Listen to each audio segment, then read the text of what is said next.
That's people who have already been exposed to monkeypox. They're the focus right now. At least that's according to the Iowa Department of Human Services, what they said earlier this week. But today we spoke with an epidemiologist who shares who else states across the U.S. may soon have to prioritize.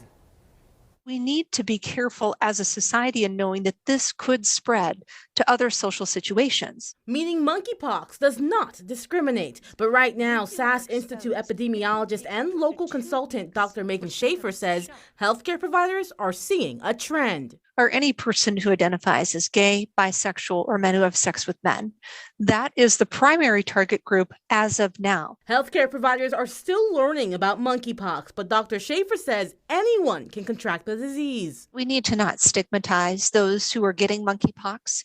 We all need to be realistic and aware of the fact that this can spread to other populations. Specifics aren't shared about the 12 cases in Iowa, but Dr. Schaefer notes there are 3 ways to contract the disease: being face-to-face with someone for a long time, making contact with a highly contaminated surface, or sexual contact with someone who has open infectious lesions. The disease does not really spread before the lesions are present. So you need to pay attention to those types of encounters. It can take up to 2 weeks for symptoms to show. Symptoms that include body aches, a fever, and swollen lymph nodes. It's still a disease that causes an immense amount of pain and discomfort and lasts for weeks. There are over 7,500 confirmed cases of monkeypox in the U.S., and states like Iowa are working to receive more vaccines. As we develop more and more vaccine availability, then our ability to control or even eradicate this is much more likely.